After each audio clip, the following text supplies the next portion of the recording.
Rasulullah SAW ditanya tentang lemak bangkai dan Nabi menjelaskan bahawa dia juga haram. Kenapa? Kerana lemak itu datang daripada bangkai itu. Dia lemak bangkai. Lemak itu diambil daripada bangkai. Kalau diambil daripada haiwan yang telah disembelih dengan cara yang syar'i, maka diharuskan. Tetapi ini lemak yang diambil daripada bangkai, maka dia mengambil hukum asalnya, iaitu haram, tidak boleh. Kemudian Nabi menjelaskan sikap dan perbuatan orang-orang Yahudi terkutuk. Ternyata bahawa larangan lemak bangkai ini telah bermula semenjak zaman Nabi Musa AS. Kaum Yahudi daripada kalangan pengikut Nabi Musa AS telah dilarang atas mereka. Tinggal lagi mereka telah melakukan tipu daya dengan mengambil lemak tersebut, kemudian mencairkannya, mereka jual dan mereka makan daripada hasilnya. Maka perbuatan itu telah mengundang murka Allah serta laknatnya. Ini ada pengajaran supaya orang Islam tidak terjebak dalam sikap tipu daya orang-orang Yahudi.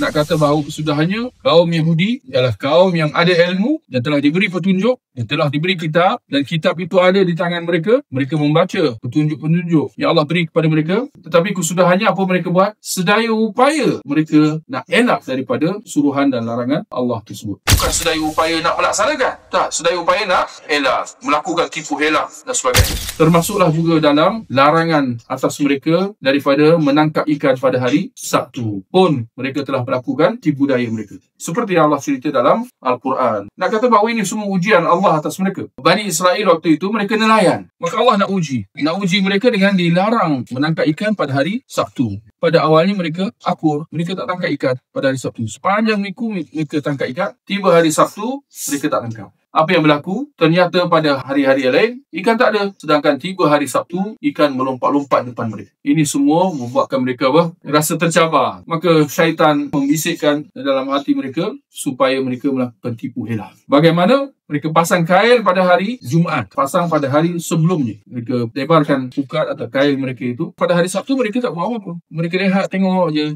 ikan-ikan yang melompat-lompat tadi tu. Kemudian pada hari esoknya Ahad, mereka tarik pukat kail mereka itu yang penuh dengan ikan-ikan terperangkap di dalamnya. Ternyata Allah melaknat perbuatan mereka itu. Kerana jelas dia adalah satu tipu daya yang pada sangkaan mereka bahawa mereka tak tangkap ikan pada hari Sabtu. Sedangkan realitinya memang mereka tangkap ikan pada hari Sabtu. Cuma dengan cara tipu daya. Kerana apa yang pastinya, kail dan pukat mereka ada atau tidak hari Sabtu tu? Ada.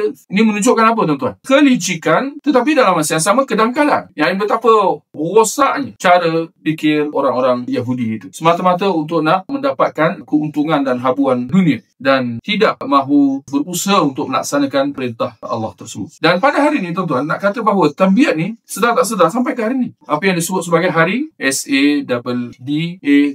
Dan itulah lebih kurang. Sabat ni adalah hari mereka bercuti. Di mana mereka tak boleh buat apa sekalipun. Memasak pun tak boleh. Dan segala apa kerja tak boleh buat. Hari Sabtu tu mereka kena rehat. Itu undang-undang hukum hakam mereka lah. Ada video dokumentari mengenai cara orang Yahudi menjalani hari Sabat itu. Sabat ni setiap minggu, setiap hari Sabtu. Tetapi nak kata bahawa penuh dengan tipu daya. Ada satu bandar Yahudi terbesar barangkali di dunia. Di New York. Adalah satu taman, satu tempat perumahan di bandar besar New York tu. Mereka tidak dibenarkan untuk kerja di luar rumah. Macam tu, lebih kurang. Tak dibenarkan bekerja. Kiranya mereka kena duduk dalam rumah dan rehat. Apa mereka buat? Kat taman perumahan mereka itu, mereka pasang tanda pada tiang-tiang lampu tu. Dia kata ini tanda ni semua menunjukkan kita semua masih lagi dalam rumah. Amboi, kau dah keluar rumah dan naik kereta. Tapi mengenangkan bahawa mereka masih lagi dalam jajaran tanda pada tiang-tiang lampu tu, maka mereka diberi pengecualian kerana mereka masih lagi dalam rumah. Jadi nak kata buruknya, bodohnya tabiat sedaya upaya nak melakukan tipu daya. Jadi saya kira ini jelas peringatan buat kita orang Islam supaya jangan jadi seperti bangsa-bangsa yang dilaknat Allah Subhanahu Wa Taala. Antara sifat mereka ialah daya upaya nak mengelak daripada hukum hakam Allah dengan melakukan